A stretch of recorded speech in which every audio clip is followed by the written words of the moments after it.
Fala galera, sejam bem-vindos ao Texto 21. Mais uma vez aqui com a galera do primeiro ano do Centro de Estudos John Knox, para a gente seguir com o nosso apostilão, né? A bem da verdade é o próprio livro, o próprio material do SUSI, curso de Linguística Geral, mas a gente não vai ler ele todo, obviamente, certo? Já estamos chegando ao final. Hoje a gente vai falar da arbitrariedade do signo, certo? A segunda parte. A primeira parte já está aí na nossa playlist, ok? Se você não assistiu a primeira parte ainda, não faz sentido assistir a esta, então eu vou deixar o link aí na descrição, ok? Deixa eu compartilhar minha tela aqui com vocês. E aí, só lembrando, né, aquilo que nós já falamos na aula passada, tá? Eu vou esconder aqui porque não quero que o Wilson apareça. Beleza. Então, a gente já falou, né?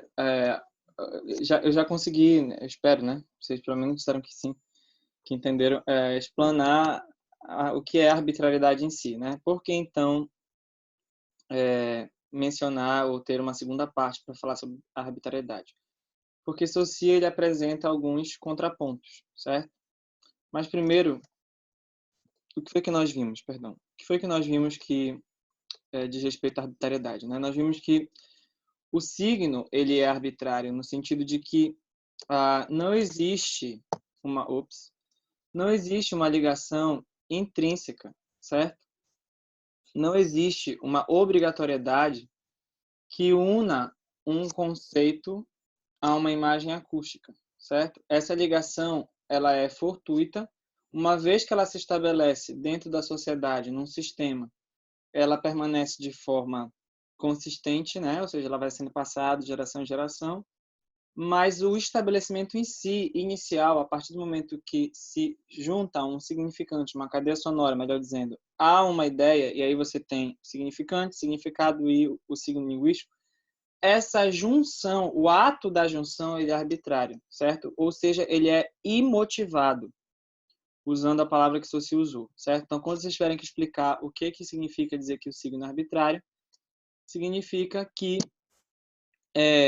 o signo, a união, né, a junção do significante e do significado, ela não é uma junção, uma ligação natural, certo? Mas é algo imotivado, é algo arbitrário, né? Como a própria palavra indica. E aí a prova disso, o que você vai usar como prova quando eu pedir uma prova, é justamente o fato de que haja várias línguas no mundo, vários idiomas no mundo, e que em cada idioma você tem um significante próprio, diferente do significante da outra língua, do outro idioma, para um mesmo significado, ok? E aí ele deu exemplo aí de buff, de ox, certo? Palavras para boi, respectivamente, em francês e alemão. E aí ele mencionou que há outros signos, certo? Como, por exemplo, o símbolo, mas que somente o signo linguístico, ele, na verdade, não é que somente ele, mas o signo linguístico é o melhor em termos de arbitrariedade, para expressar arbitrariedade, ok? Mesmo os signos de cortesia, mesmo aquelas dúvidas que vocês trouxeram para mim na aula passada, todos eles mostram claramente que Saussure estava certo ao estabelecer o signo como arbitrário, e especialmente o signo linguístico, certo? Como arbitrário, tá? Embora outros signos tenham níveis diferentes de arbitrariedade. O símbolo, por exemplo, ele não é, né, totalmente arbitrário. Diana, você levantou a mão. Você tem alguma pergunta?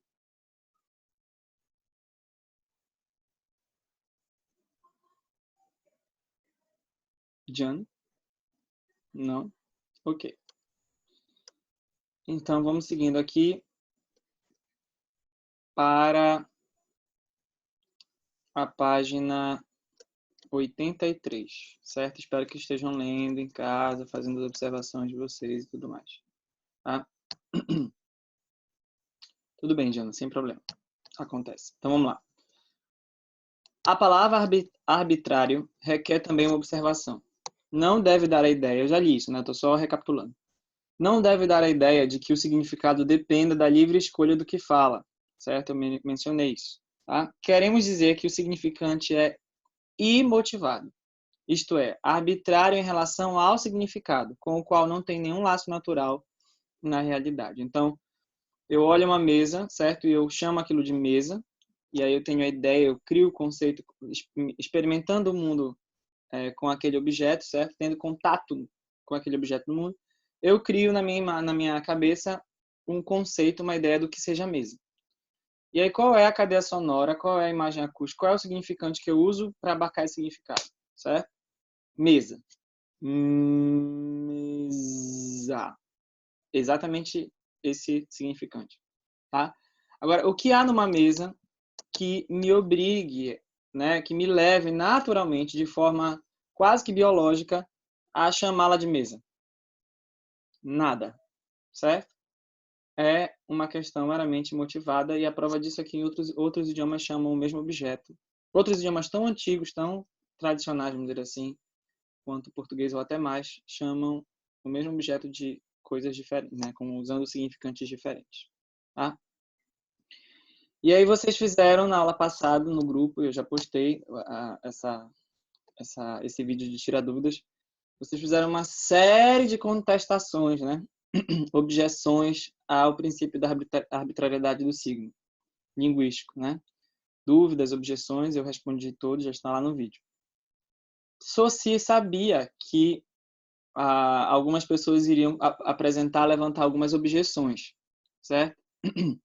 Então, ele pensou em duas objeções, ele já se adiantou, e é interessante que vocês não tenham pensado nessa objeção especificamente, tá? Observa aqui, tá? Qual é a primeira que ele levanta. Assinalemos para terminar duas objeções que poderiam ser feitas a este primeiro princípio, o princípio da arbitrariedade. Primeiro, tá? O contraditor se poderia apoiar nas onomatopeias para dizer que a escolha do significante nem sempre é arbitrária. Então, quando alguém escolhe e inventa uma onomatopeia, tá vendo? Não é arbitrário, porque existe uma relação entre o significante e o significado, é uma questão sonora, tá? Ele está já se adiantando em relação a isso aí, tá? Bora deixar todo mundo no mudo, tá? Então, ele já levanta essa possibilidade aí, tá? O contraditor se poderia apoiar nas onomatopeias para dizer que a escolha do significante nem sempre é arbitrária. Lembrando, né, onomatopeia é aquela palavra na língua que representa, que tenta representar, indicar, né, sons, barulhos. Então, tic-tac, toque-toque, por aí vai, né? Tic-toc. Mas elas não são jamais elementos orgânicos de um sistema linguístico, tá? Seu número, além disso, é bem menor do que se crê.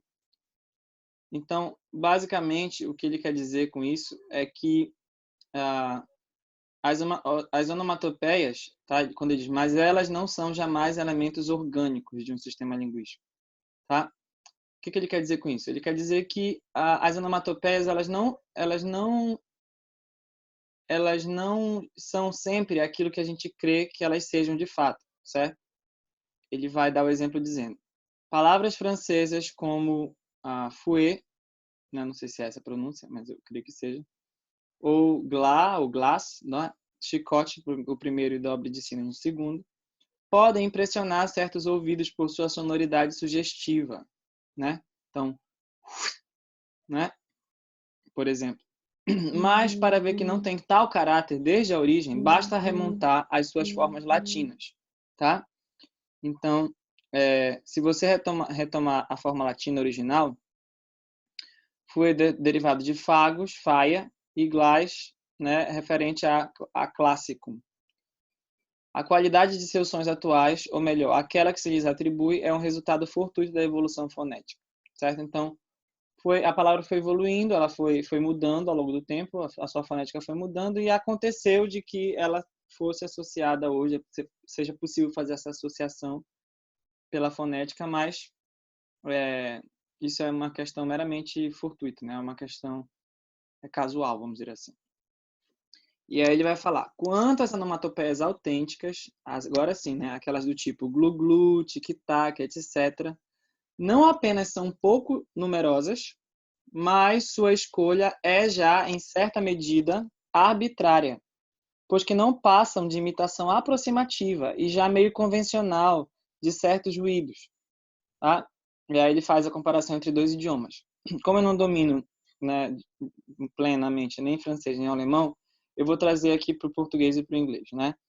Então, basta a gente pensar na onomatopeia que tradicionalmente a gente associa ao cachorro aqui, em português, né? Que é au, tá?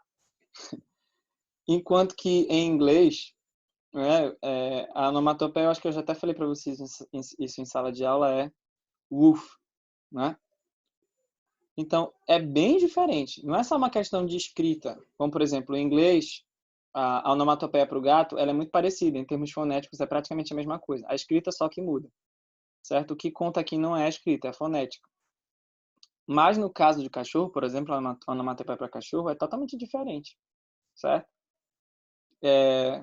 Talvez porque em português a gente se deparou primeiro com aqueles cachorrinhos chatos, né? Típico dos franceses, aqueles cachorrinhos que latem assim, né?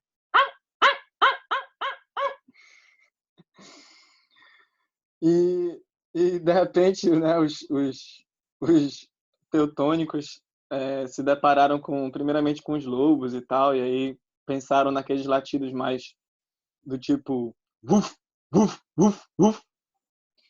E aí tenha sido a diferença, né? Não sei, eu tô chutando aqui, tô brincando com vocês, mas o ponto é diferente, entende?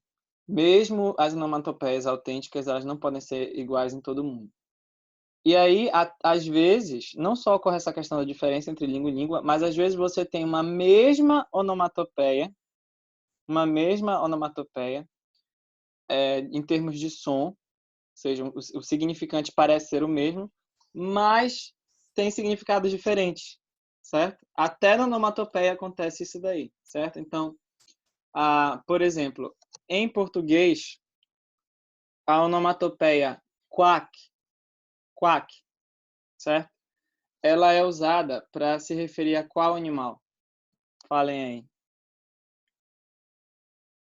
Geralmente a gente atribui quack a qual animal? Podem falar, gente. Não é uma pegadinha. O pato? O pato, né? O pato, exatamente. A galera aí colocou no chat também. Mas, e aí se eu estiver errado, por favor, Diana, me corrija. Em alemão, essa mesma onomatopeia existe, quack, mas ela não se refere ao som produzido pelos patos. Ela se refere ao som produzido pelos sapos. Ok? Tá? E aí eu vou mostrar um negócio aqui para vocês. Eu espero que funcione, eu espero que dê certo. Tá? E aí a Diana vai se fazer agora. Espera aí, rapidinho. Então, eu não vou traduzir palavra por palavra, depois a Diana pode ajudar vocês, certo?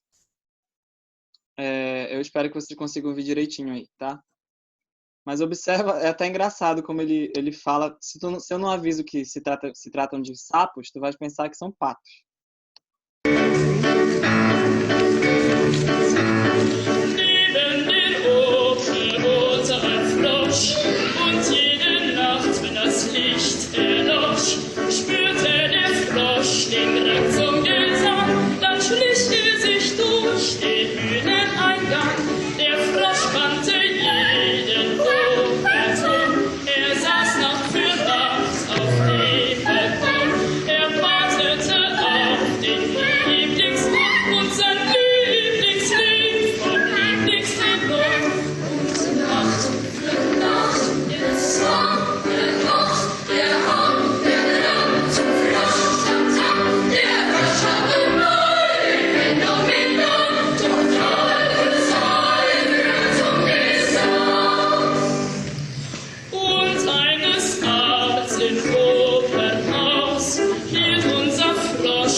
nicht mehr aus. Eigentlich war's, wie's immer war. Auf der Opernbühne tönte der Star, da packte ihn plötzlich in den Hut. Er hatte erstaunlich großen Mut. Er boxte und sprang auf die Bühne rauf und machte sein großes Vorschwein auf. Er sprühte wie der Swan, er macht, er haut, er rammt, so frasch, tam, der Herrscher und Wolle, auf den Dorf und Teufel sollen, so geht's so.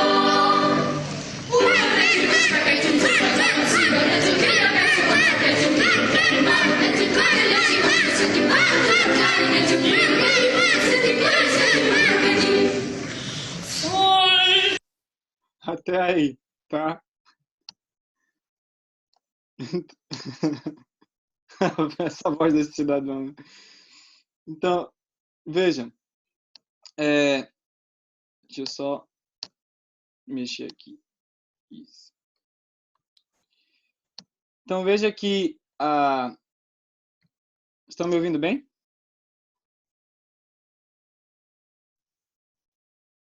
Sim, né? Então, veja que é a mesma onomatopeia, certo? Inclusive, a escrita é quase a mesma, só muda uma letrinha, né, do português, da forma como a gente costuma colocar no português e em alemão. Mas lá é o sapo. Agora, como foi que eles viram quack no sapo, né, e não no pato? É arbitrário, certo? Então, as onomatopeias são de fato arbitrárias, tá? Seguindo aqui, eu tinha outro vídeo para mostrar para vocês, mas eu vou deixar esse lá no link, no grupo, e vou deixar linkado aqui na descrição, certo? Para a gente aproveitar melhor o nosso tempo. Estão enxergando o material de novo? O PDF? Sim, né? Ok. Sim. Então, vamos lá.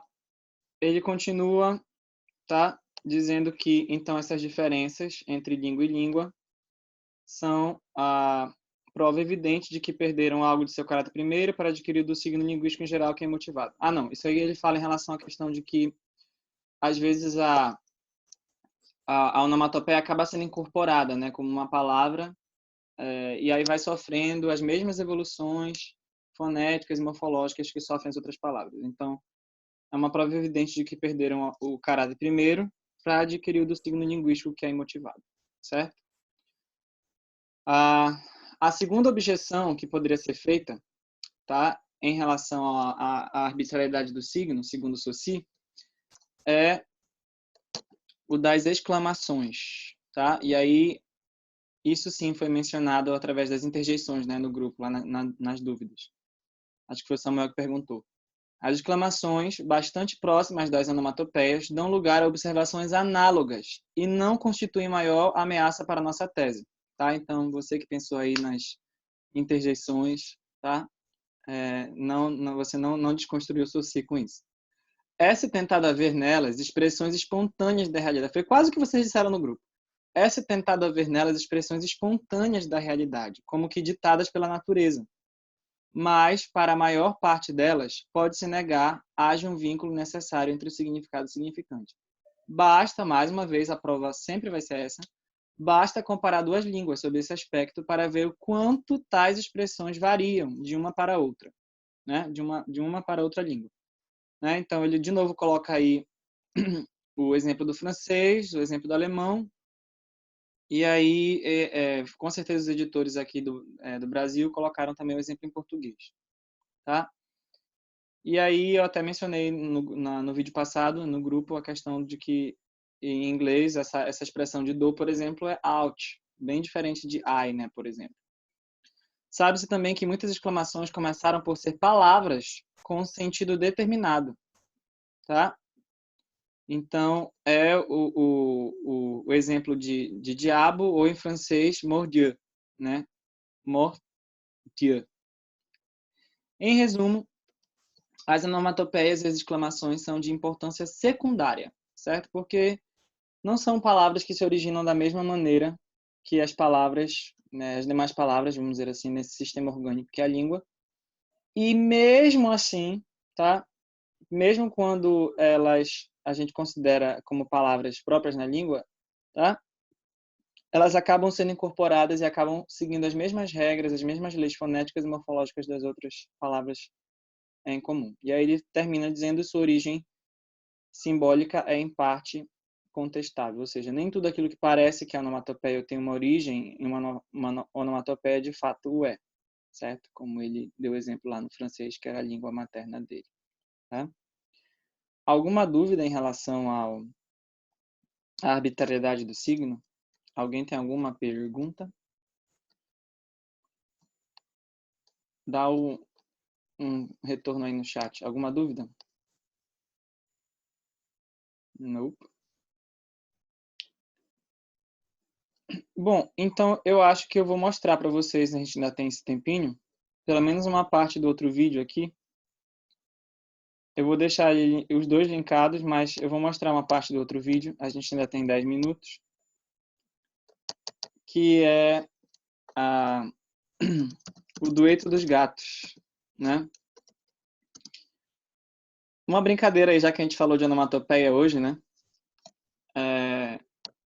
Uma brincadeira aí com a onomatopeia que representa o som que os gatos fazem, tá?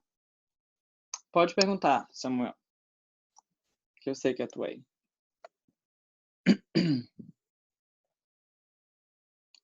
Ativa o microfone, por favor, para ser mais rápido.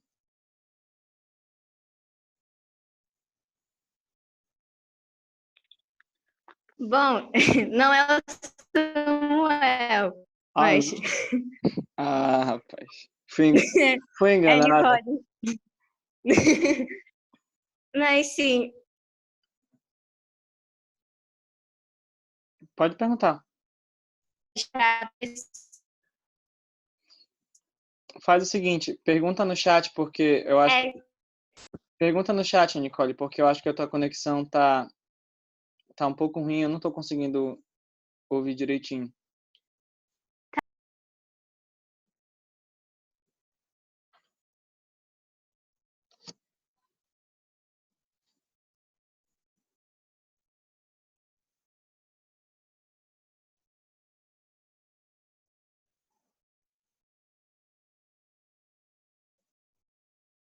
Sim, eu já falei sobre isso. A pergunta que ela fez foi a seguinte, né, para quem está assistindo depois.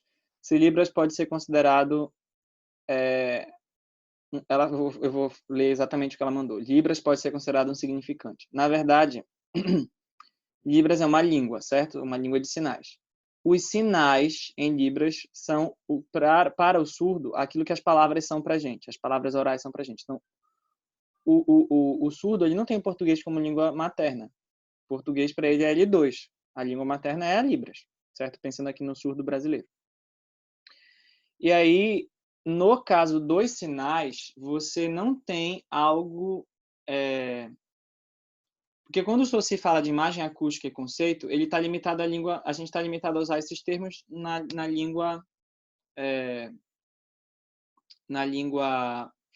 língua falada, certo? A partir do momento que ele troca para imagem acústica para significante e conceito para significado, aí a gente pode pegar esses mesmos termos e aplicar para tudo que for o estudo da semiologia, inclusive para a linguagem de sinais. Então, a diferença é que a linguagem de sinais ela não é totalmente arbitrária, no sentido de que muitos sinais têm uma relação próxima com aquilo que eles representam, mas mesmo eles têm algum grau de arbitrariedade. Por quê? Porque se não fossem arbitrários de forma alguma, o que ia acontecer?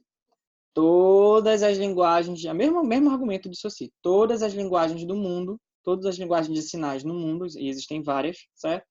Cada país, cada governo tem o seu, tem a sua, teriam os mesmos sinais para tudo. E não é o que acontece, né? Então, alguns são arbitrários mais do que outros. Por exemplo, em Libras, o sinal para árvore é esse aqui, se eu não me engano, né? Esse aqui, algo assim. Então, não é totalmente arbitrário. Guarda uma semelhança com a coisa no mundo, mas mesmo esses que têm é como se fosse o símbolo, né? Mesmo esses que têm uma arbitrariedade, é uma relação, eles têm algum nível de arbitrariedade, porque senão todo lugar, toda a linguagem de sinal representaria a árvore da mesma maneira, e a gente sabe que não é assim, tá? Ok? Então, deixa eu compartilhar aqui com vocês o vídeo.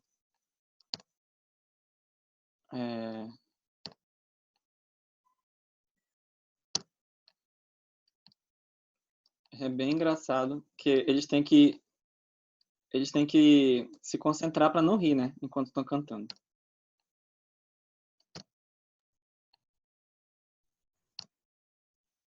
Vocês estão vendo o vídeo aí? A aba do vídeo?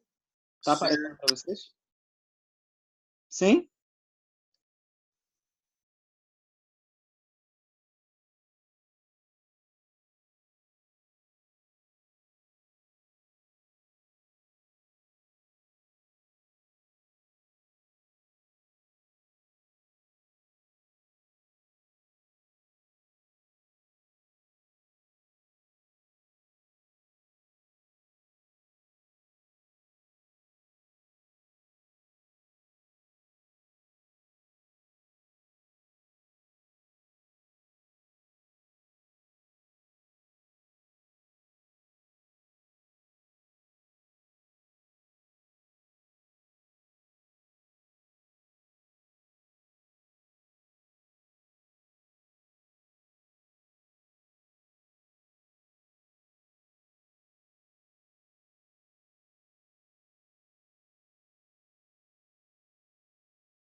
Estão tudo rindo aqui no chat, né? Então, no caso aí, a gente até ouve um som bem parecido, né, com o nosso, mas mas estão falando um monte de besteira no chat. Mas eu não posso afirmar que essa coincidência, né, com esse idioma especificamente seja uma prova de que as onomatopeias não são arbitrárias. Você tem infinitas, né, um sem número de outras possibilidades aí. E E eu passei esse vídeo. Eu queria passar esse vídeo para vocês para diverti-los um pouco. Beleza.